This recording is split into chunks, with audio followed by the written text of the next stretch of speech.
আমি রেডি হয়ে গেছি। এই যে এই শাড়ি তোমরা দেখোনি, আমার এই শাড়ি আমি বলছিলাম বারবার গোল্ডেন শাড়ি গোল্ডেন শাড়ি। তো এই হচ্ছে সেই গোল্ডেন শাড়ি। মাঝে মধ্যে আঁচলের সেটিংসটা খারাপ হয়ে যাচ্ছে, কিছু করার নেই। আর এই ব্লাউজটা পরে কিনেছি আমি, আসো না, এই ব্লাউজটা আমি পরে কিনেছি, তো এটা করলাম। এই হচ্ছে আমার জারানি, এই শাড়িটা সেদিন কিনলো। তো বলো যাকেও কেমন লাগছে? ভালো লাগছে? অবশ্যই ভালো লাগছে, কেন ভালো লাগবে না।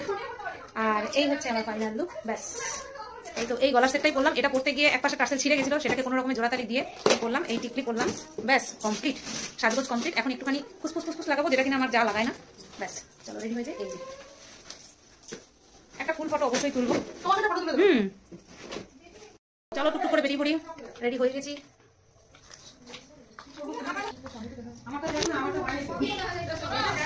এই এখানে লাইটিংটা ভালো আছে, সীমাদি, এখানে লাইটিংটা ভালো আছে। তো চলো একটুখানি জানান দিও যে আমাদের কেমন লাগতেছে, একটুখানি জানিয়ে দিও। ফাইনালি আমরা বেরোচ্ছি, চলো আসো যাই। আমার জুতার মধ্যে নাকি খটর খটর করে আওয়াজ হচ্ছে, জানি না কেন। কেউ কইবে আমার কালকে মাথা ফাটছিল। দেখো নির্লজ্জ বেহার মতন। ঠিক আছে, হ্যাঁ চলো। চলে এসছে পকোড়া, একটুখানি খেয়ে ভাবলাম এই বাবা ভিডিও করলাম না তো। আর ইনি খাচ্ছে কফি, আমাকে বলেছিল কিন্তু আমি কফি খাবো না। সে এসো পাওয়ার সাথে সাথে খেয়ে ফেলছে। পকোড়া খেয়ে ওপরে এসে আমরা অনেক রিলস বানিয়েছি সীমাদির ইনস্টাগ্রাম অ্যাকাউন্টে, আর অনেক ফটো ক্লিক করেছি। আর যখন কোণে এলো সাথে সাথে আর কি সানাই বাজানো শুরু হলো। তো আমি এই জায়গার এত সুন্দর একটা দৃশ্য ক্লিক করেছিলাম যে কোণে বিজি রয়েছে, আমি এইভাবে একটা ভিডিও শুট করেছিলাম তোমাদের জন্য। সাথে ছিল ব্যাকগ্রাউন্ডে সানাইয়ের মিউজিক, সানাইয়ের আওয়াজ আর কি। তো যতটা সুন্দর করতে চেয়েছি ঠিক ততটাই জোরে আমাকে এই সানাইয়ের জন্য কপিরাইট ক্লেম চিপকে দেওয়া হয়েছে। তো বাধ্য হয়ে আমি এখানে ভয়েস ওভার দিচ্ছি পুনরায়, ভিডিওটাকে আনলিস্টেড করে রেখে তারপরে আবার ভিডিওটাকে এডিট করে তারপর রি-আপলোড করতে হচ্ছে। প্লিজ তোমরা কিছু মনে করো না। এখানে আমার আরো কিছু ভাগ্নির সঙ্গে তোমাদের পরিচয় করিয়ে দিচ্ছিলাম, কিন্তু কিছু এই কারণের জন্য আর কি ডাইরেক্ট আওয়াজ দিতে পারলাম না। এই যে স্কাই কালারের শাড়ি পরা, এটা আমার আরেকটা ভাগ্নি, তার পিছনে রয়েছে তার হাজব্যান্ড, আর এটা রয়েছে আমার ভাসুরের মেয়ে, বড় ভাসুরের মেয়ে। তো আমি সম্পর্কে একটুখানি গুলিয়ে ফেলেছিলাম, আমি ভাইজি বলে দিয়েছিলাম, যেহেতু আমার বরকে কাকা বলে ডাকে সেই কারণে আমি ভাইজি বলে দিয়েছি। প্লিজ তোমরা কিছু মনে করো না। তো আমি সেই কারণেই জিনিসটা বের করে দিয়েছি। চলো আমরা সবাই এনজয় করি। তো বন্ধুরা আমরা খেতে বসে পড়লাম, এই পাশে আমি বসেছি, এই পাশে সীমাদি, আর বর আসবে এখন। আর ভাসুর মহাশয় আগেই খেতে বসে পড়েছেন। ভাসুর মহাশয় খিদে পেয়েছিল বেশি, বলো। হ্যালো বন্ধুরা, welcome back to my YouTube চ্যানেলটা। তোমরা কেমন আছো? আশা করি ভালো আছে, সুস্থ আছে। তো আমিও ভালো আছি। নতুন আবার একটা ভিডিও নিয়ে চলে আসলাম। বন্ধুরা ভিডিওটা শুরু করার আগে বলছি যে আমার চ্যানেলটাকে সাবস্ক্রাইব করে দাও, নোটিফিকেশনটা অন করে দাও। নোটিফিকেশনটা অন করে দেওয়ার সঙ্গে সঙ্গে আমার ভিডিওগুলো পৌঁছে যাবে, ঠিক আছে? তা বন্ধুরা ভিডিওটা শুরু করছি। তা বন্ধুরা প্রথমে দেখিয়ে দিলাম, আমি জিনিসটা তুলতাম না, ঠিক আছে? তা আমি জিনিসটা তুললাম, মানে সুতপা যে বিয়ে বাড়িতে গিয়েছে, সুতপা যে বিয়ে বাড়িতে গিয়েছে সে মার খেয়েছে কিনা সেটাই তোমাদের দেখানোর জন্য আমি এই জিনিসটা তোমাদের সামনে তুলে ধরলাম, ঠিক আছে? এই জিনিসটা আমি সেই জন্যই তুলে ধরলাম। আর সুতপাকে বলছি তোমার এই জিনিসটা বিয়েবাড়ির ব্লকের মানে মেন টুক আমি তুলে ধরেছি, ঠিক আছে? যাই হোক, এটার জন্য তুমি কোনো ভুল বোঝো না আমাকে। আমি ধ্যামনাকে প্রমাণ দেখানোর জন্য এই জন্য তুলে ধরেছি। তা বন্ধুরা মূল মুদ্রায় চলে যাই।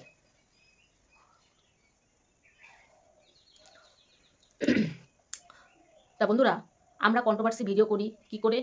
আমরা কন্ট্রোভার্সি ভিডিও করি, আমরা ভিডিওর মধ্যে যা দেখব তাই কিন্তু বলবো, তাই না? আমরা ভিডিওর মধ্যে যা দেখব তাই বলবো। আমরা ভিডিওর মধ্যে যা দেখব না তা বলার আমাদের অধিকার নেই, তাই না? কেন কেন শুধু মিথ্যা কথা বলে বলে আমরা ভিডিও করে ভিউজ কামাবো? কারা এখন এগুলো কে করছে? সতের দল। কে করছে? অনেস্টের দল। কে করছে? মিথ্যার দল। সেই দল আর সতের দল নেই, ঠিক আছে? এই দল আর সতের দল নেই। হ্যাঁ, সতের দল ছিল যখন ভালো ভালো মেম্বাররা ছিল, যখন সুতপা ছিল, আরও ভালো ভালো অনেক ছিল এদের দলে, তখন সতের দল ছিল। কিন্তু এখন হয়ে গেছে মিথ্যার দল, ঠিক আছে? যাই হোক, এই মিথ্যার দল প্রতিটা মানুষকে নিয়ে শুধু মিথ্যা কথা বলে বলে ভিডিও করে ভিউজ কামায়। একটা কথাও সত্যি না এদের, ঠিক আছে? আজকে এই যে প্রীতমকে নিয়ে যে ভিডিও করছে, ওয়াল বেয়ার, ওই যে হাতি, ঝুলন্ত হাতি, মানে ওই যে ঝুলতে গিয়েছিল, সেখানেও সে তাকে নেয়নি, এতটা অপয়া, ঠিক আছে? সে যে তারা যে দিনের পর দিন মিথ্যা কথা, শুধু মিথ্যা কথা বলে বলে ভিডিও করে ভিউজ কামাচ্ছে। আচ্ছা ওয়ালবে, আচ্ছা আমি সুকে নিয়ে এই ভিডিওটা হবে। এখন আমি একটু ওয়ালবেকে কিছু কথা বলছি, ঠিক আছে বন্ধুরা? আচ্ছা ওয়ালবে আর হাতি, ঝুলন্ত হাতি, তোদের দুজনকে আমি একটা কথা বলছি। কথাটা হলো, প্রীতমের মা, তোরা তো আবার সব প্রমাণ দিয়ে কথা বলিস। কোন জিনিসটা প্রমাণ দিয়ে কথা বলেছিস বলতে পারবি? কোনো জিনিস প্রমাণ দিয়ে কথা বলেছিস বলতে পারবি? না, বলতে পারবি না। কিন্তু তাহলে প্রমাণ কেন করিস? প্রমাণ কেন করিস? এই যে প্রীতমের মা কিছুদিন আগে টিউমার অপারেশন করলো, ঠিক আছে? একটা জিনিস মনে রাখবে বন্ধুরা, সতের সঙ্গে মিশলে সৎসঙ্গ স্বর্গবাস আর অসৎ সঙ্গ নরকবাস, ঠিক আছে? আমি অসৎ সঙ্গ ধরেছিলাম, অসৎ সঙ্গ ধরেছিলাম, অসৎ সঙ্গ ধরে আমি প্রীতমের মাকে আমিও এদের সাথে সাথে গালিগালাজ করেছিলাম। সেই জন্য আমি প্রীতমের মাকে, কাকিমাকে আমি আমার তরফ থেকে আমি ক্ষমা চেয়ে নিচ্ছি।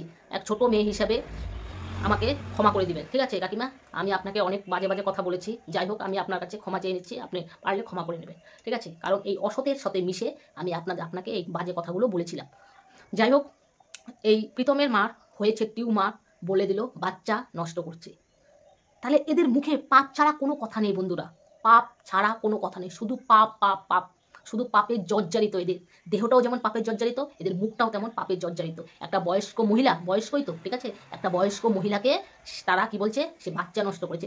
আমি একটা কথা বলছি, যদি বাচ্চাই নষ্ট করে থাকে, নষ্ট করলে করবে, সেটা তার স্বামীর বাচ্চা, তাই না? সেটা কোনো ইয়ের তো না, কোনো অন্য পুরুষের সাথে তো না, তার স্বামীর বাচ্চা। সেটা নিয়ে এত মাথা ব্যথা কেন? সেটা নিয়ে কিছুদিন ভরা মাসে মাস ভিউজ কামালো এই কথা নিয়ে। তারপরে কি করলো, দিশানি নাকি কতগুলো বাচ্চা নষ্ট করেছে, এই কথা বলে। শুধু সব মিথ্যা বন্ধুরা, সব মিথ্যা, এদের একটা কথাও সত্যি না। এই কথা, মিথ্যা কথা বলে ভিউজ কামালো, ঠিক আছে? আচ্ছা, এদের কথা গেল, আমার মূল বিষয়টা শুধু সুকে নিয়েই, ঠিক আছে? আচ্ছা বন্ধুরা, তোমরা সবাই দেখতে পারলে সু সেজে গুজে সুন্দরভাবে, সুকে দারুণ লাগছে। আমি সুতোপাকে বলছি, সু তোমাকে দারুণ লাগছে, দারুণ অসাম, এত সুন্দর লাগছে তোমাকে, তুমি তো খুব সুন্দরী। যাই হোক, তোমাকে আরও সুন্দর লাগছে। তা ঢ্যামনা, শোন, তোকে একটা কথা বলছি। তুই তো দেখলি যে সুতোপা সুন্দর করে সেজে গুজে ওর বিয়ে বাড়িতে গেল, সবার সাথে সবাইকে পরিচয় করিয়ে দিল, আনন্দ করলো, ফুর্তি করলো, খাওয়া দাওয়া করলো। আচ্ছা, কখন ওকে মানে মেরে বের করে দিল? এই প্রমাণটা তুই আমাকে দেখাতে পারবি? তাহলে ভিডিওর মধ্যে না দেখে কেন একটা মানুষের নামে, একটা মেয়ের নামে কেন মিথ্যা রটনাগুলো রটিয়ে ভিডিও কামাস? লজ্জা করে না? মনে হয় কি একেবারে আছওয়ালা বাস দিয়ে তোর এক পায়ের থেকে মাথা পর্যন্ত করলে বাড়ি দিলে তুই ঠিক হয়ে যাবি, বুঝেছিস? হ্যাঁ, এখন তো আমরাও বলতে পারবো, এখন তো হ্যাঁ তুই যেমন বলে দিয়েছিস। বন্ধুরা, এই নিয়ে আরেকটা ভিডিও আসবে নাটকের মাধ্যমে, ঠিক আছে? আমি তোমাদের প্রথমে এই জন্য প্রমাণটা তোমাদেরকে দেখিয়ে দিলাম যে সু কখন ও মার খেলো, সবার কাছে কখন মার খেলো। ও বিয়ে বাড়িতে গিয়ে আনন্দ ফুর্তি করলো, তারপরে খাওয়া দাওয়া করলো, সব কিছুই করলো, ও মারটা কখন খেলো? ও যে ঢ্যামনা যে এই মিথ্যা কথা বলে ভিডিও করে ভিউজ কামিয়ে আর্নিং করে, সেটা আমরা মেনে তো নিব না। সেটা তো আমরা মেনে নেবো। আর একটা জিনিস জলের মতো পরিষ্কার হয়ে গেল যে আজকে তোকে নিয়েও হবে নাটক। আজকে তুই যদি মিথ্যা কথা বলে নাটক করে ভিডিও করে ভিউজ কামাতে পারিস, তাহলে আমরা কেন পারি না? আমরাও পারবো, তাই না? তা কোন দিকে, কোন জায়গায় সুতপা মার খেলো, কোন জায়গায়, কোথায় মার খেয়ে ও বের হয়ে গেল, কোথায়? তাহলে এত মিথ্যা রটনাগুলো রটানোর আগে চিন্তা ভাবনা করে মিথ্যা রটনাগুলো রটাবি, বুঝেছিস? নলে না রাম ধোলাই খাবি তুই, ঠিক আছে বন্ধুরা, ভিডিওটা এখানে শেষ করছি। তোমরা ভালো থেকে সুস্থ থাকো।